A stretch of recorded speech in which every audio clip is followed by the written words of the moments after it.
नमस्कार आप सभी लोगों को। आइए पाठ संख्या 54 की बात करेंगे।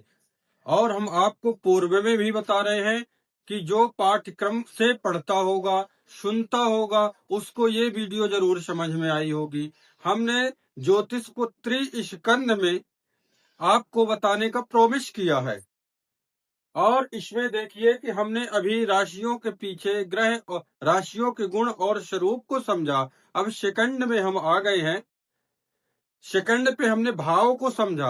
अब तीसरे में हम यहाँ ग्रहों को समझ रहे हैं कि ग्रहों के क्या कारकत्व हैं, ग्रहों के क्या गुण और स्वरूप हैं, यही यहाँ समझ रहे हैं। तो अभी पूर्व के पाठ में हमने आपसे चर्चा किया कि कौन सा ग्रह शुभ होता है, कौन सा ग्रह अशुभ होता है। अब इस पाठ में बताएंगे कि जब हम लोग पूजा करते हैं तो नवग्रहों में कौन सा रंग किस ग्रह का होता है, कौन सा ग्रह का कौन से ऋतु का स्वामी है, यही इस पाठ में चर्चा करेंगे। तो आइए, हर एक व्यक्ति जानता है इसको कि ग्रहों के वस्त्र, जब बात आ जाएगी नवग्रह मंडल बनाने की तो हर एक व्यक्ति को पता है। तो देखिए सूर्य का कैसा वस्त्र होता है, तो सूर्य के लिए रक्त वस्त्र। पत्रिका में सूर्य कमजोर होगा तो हम लोग ये कहेंगे कि आप लाल वस्त्र का जो है दान कर दीजिए। इसके बाद देखिए चंद्रमा, श्वेत वस्त्र, यानी कि चंद्रमा को सुपेद वस्त्र बताया गया है कि चंद्रमा का कारक सुपेद वस्त्र है। अब रंग की बात होगी, ग्रहों के वस्त्रों की रंग की बात हो रही है। मंगल लाल वस्त्रों का कारक होता है, मंगल को हम लाल यानी रक्त वस्त्रों को कहेंगे। इसके बाद बुध में कृष्ण, अब कृष्ण कहेंगे काले को। बुध का रंग जो है वस्त्रों का काला है, शनि का नहीं है। लोग शनि कहीं भी होगा, भाग्येश भी है तो काले वस्त्र धारण कर लो, काले को मना कर देंगे कि मत करो, शनि आपका बेकार है। तो ऐसा नहीं डरना। सबसे पहले शास्त्रीय पद्धति में ये चेक करना है आप लोगों को कि ये ग्रह कहाँ कहाँ के कौन से रंगों के कारक हैं। जब आप ये जानेंगे, बेसिक जानेंगे, तभी किसी को ज्योतिष बताने में सक्षम हो जाएंगे। तो ये हमारा देखिए बुध जो है कृष्ण यानी कि काले वस्त्र का कारक हो गया कि काला वस्त्र हुआ। फिर गुरु पीतांबर, पीतांबर कहते सुनहले वस्त्र को। गुरु अच्छा है, सुनहला वस्त्र धारण करिए आप।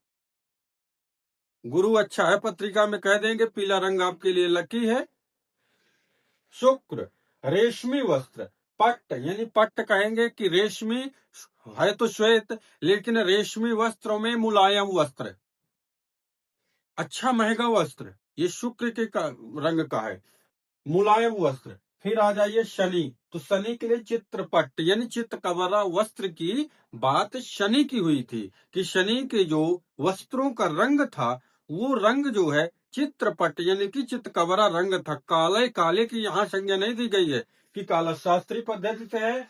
ये हमारा जो फलित ज्योतिष का चैप्टर है, तो यहाँ देखिएगा शनि का चित्रपट बताया गया है कि शनि के वस्त्रों का जो रंग है तो चित्रपट का है। आइए इसी प्रकार देखते हैं कि हमारी 6 ऋतुएं होती हैं। तो आज के डेट में तो किसी को ये भी पता नहीं है कि कौन सा पक्ष है, शुक्ल पक्ष है कि कृष्ण पक्ष है। तो ये जानना अनिवार्य है। सबसे पहले वैश्विक जानिए, इसके बाद वैदिक फलित ज्योतिष करिए, अच्छी बात है। अब यहाँ देखिए 6 ऋतु होती हैं। तो ये पहली हो जाएगी बसंत, दूसरी ग्रीष्म, तीसरी वर्षा, चौथे की बात करेंगे शरद, पांचवी की बात करेंगे हेमंत, छठे की बात करेंगे शिशिर। अब जब ऋतुओं की बात आ जाएगी तो आप वसंत को जानते होंगे। बसंत ऋतु जब आएगी तो न ज्यादा ठंडी न ज्यादा गर्मी, फूलों का जो है पुष्प जो है छाए रहेंगे। कहीं भी है देखिए पीला पुष्प छाया है, तो जब पीले की देख बात आएगी कि पीला पुष्प है तो बसंत ऋतु को हम लोग जानते हैं। तो उसके कारक जिसमें ज्यादा आनंद आता है, न ज्यादा ठंडी है न ज्यादा गर्मी है, आनंद ही आनंद है, तो उसके कारक देखिएगा शुक्र बताए गए हैं कि बसंत के कारकत्व शुक्र के पास है। इसके बाद हम देखते हैं दूसरा ग्रीष्म, ग्रीष्म को हर एक व्यक्ति जानता है। गर्मी, तो गर्मी के वही कारक होंगे जो अग्नि के कारक होंगे। अग्नि के कारक यहाँ सूर्य को बताया गया है, आधिपति है। तो ये देखिए यहाँ पर भीष्म के शूर और मंगल को बता दिया गया। मंगल भी अग्नि का कारक है। बड़ी आग की बात शूर से करेंगे। चिंगारी की एक्सीडेंट, चोट चपेट, जो भी अग्नि की कारक होगा दुर्घटना, वो मंगल से देख लेंगे। छोटी आग की बात। फिर आ जाइए आपका वर्षा। वर्षा में आप लोगों को पता है कि जल की बात होगी। जल का अधिपति चंद्रमा ही है। तो चंद्रमा चाहे झरने का जल हो आपके, चाहे कुएं का जल हो, चाहे नदी का जल हो, चाहे तालाब का जल हो, चाहे अपने शरीर में अश्रु का जल हो, सब के कारक कौन होंगे? ये चंद्रमा हो जाएंगे। ये चंद्रमा हो जाएंगे। इसके बाद देखते हैं कि शरद ऋतु। अब यहां से शरद, हेमंत, शिशिर, ठंडी प्रारंभ हो जाएगी। जैसे ही ठंडी प्रारंभ होगी तो यहाँ आपको बता दें, ये बुध शरद ऋतु के जो स्वामित्व प्राप्त किए वो बुध के पास होता है। शरद से ठंड प्रारंभ हो जाती है, तो बुध को कारकत्व दिया गया है। इसके बाद जो है यहाँ पर देखेंगे हेमंत। हेमंत में गुरु। अब देखिए हेमंत का जो है तो जाड़े की, ठंडे की जब आती है तो लोग रजाइयों में अंदर छिपे रहते हैं। आनंद ही उनको रहता है ठंडी में, क्योंकि उसके कारक गुरु हैं। सुख के कारक गुरु हैं। आराम से व्यक्ति आनंद है, ठंडी है, कहीं बाहर जाना नहीं है, रजाई में छिपे रहना है। इसके बाद आ जाइए शनि, शिशिर। शिशिर के कारक शनि हुए। तो जब शनि होंगे तो इसमें सबसे बड़ी आपको बात बता दे, शनि में कष्ट होता है। ये त्वचा स्किन में भी देखेंगे तो रूखापन आ जाएगा।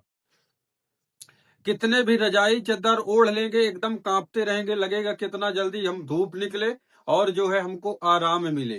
तो जाड़े के टाइम में तो इसका कारक हम जो है शिशिर के शनि को बताए। तो ये 6 ऋतु है और वस्त्रों का रंग बताए। आगे पाठ में आपको 55 में ग्रहों के ही कारकत्व बताएंगे। तो अगर आप हमारे पाठ को क्रमबद्ध तरीके से पढ़ेंगे या तो सुनेंगे तो आपको बहुत ही लाभ होगा। चैनल को लाइक और सब्सक्राइब करिएगा आगे वीडियो देखने के लिए। तब तक के लिए नमस्कार।